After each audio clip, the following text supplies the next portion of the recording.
पिछड़ों का अपमान नहीं सहेगा हिंदुस्तान।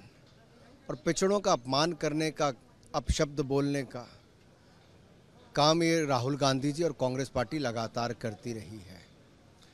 इनके काले कारनामे, अब काले कपड़े, ये काले जादू तक जाने वाले हैं, क्योंकि काले कारनामे छिप नहीं पाएंगे।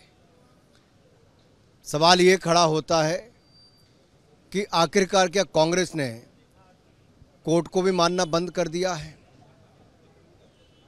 अहंकार इतना ज़्यादा राहुल गांधी जी का है कि वो पिछड़े समाज से माफ़ी तो नहीं मांगी, कोर्ट में भी माफ़ी नहीं मांगी, कोर्ट का जब आदेश आ गया तो उसको भी मानने के लिए तैयार नहीं है।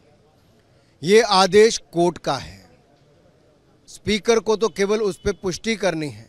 जिस समय आदेश आया उसी समय से उनकी मेंबरशिप चले गई, सदस्यता चले गई।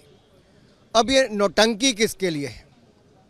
एक व्यक्ति के लिए संसद के सत्र को नहीं चलने देते, वो व्यक्ति जो दुनिया भर में जाके भारत का अपमान करता है और वापस आकर वो नहीं बोलेंगे तो संसद नहीं चलेगी। सवाल ये खड़ा होता है कि क्या पिछड़ों को इसी तरह से ही अपशब्द अपमानित करने का काम कांग्रेस पार्टी करती रहेगी? क्या कांग्रेस काले कपड़े, काले कारनामे करने के बाद पहनती रहेगी? क्या काले जादू तक भी ये पार्टी जाएगी अपने बचाव के लिए?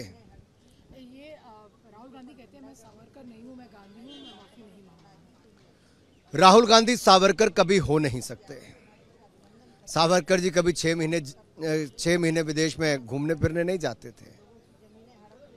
हर सेशन के बाद उनको विदेश की यात्रा की छुट्टी नहीं चाहिए थी। वो समर्पित थे देश की आज़ादी के लिए, जेल से ही 14 सालों तक। राहुल जी, सावरकर जी का अपमान तो आपने किया ही। अरे वीर सावरकर तो राहुल गांधी कभी नहीं हो सकते, लेकिन अपनी दादी में भारत की पूर्व प्रधानमंत्री इंदिरा गांधी जी की इज्जत तो बचा लेते, नेहरू जी की इज्जत तो बचा लेते। क्या आपने उनको भी अपमानित साथ साथ कर दिया? अरे 1970 में डाक टिकट आपकी ही सरकार के समय जारी की ही।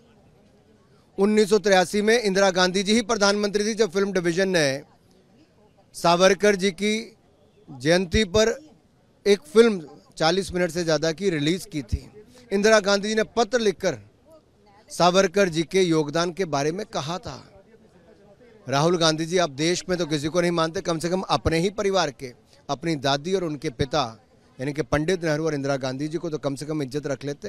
सवाल है, प्रियंका गांधी वाड्रा कहती कि प्रधानमंत्री और बीजेपी को उनको परिवारवाद के ऊपर लेक्चर नहीं दीजिए, प्रभु राम की परिवारवाद। हे प्रभु, यही दिन देखना भारत के लिए रह गया था कि एक परिवार जो अपने आप को इस दुनिया के सबसे बड़े लोकतंत्र भारत से ऊपर समझता है, इस संसद से ऊपर समझता है, देश से ऊपर समझता है, आज वो अपनी तुलना भगवान राम के साथ, उनके परिवार के साथ करते हैं। इससे बड़ा दुर्भाग्य देश के लिए क्या होगा? और इससे ज़्यादा अहंकार, ये जो अहंकार है भाई बहन में, ये इससे ज़्यादा क्या होगा? ये तो देश देख रहा है। जिन्होंने देश को नहीं छोड़ा, बाकियों को नहीं छोड़ा, अब भगवान राम को भी नहीं छोड़ा।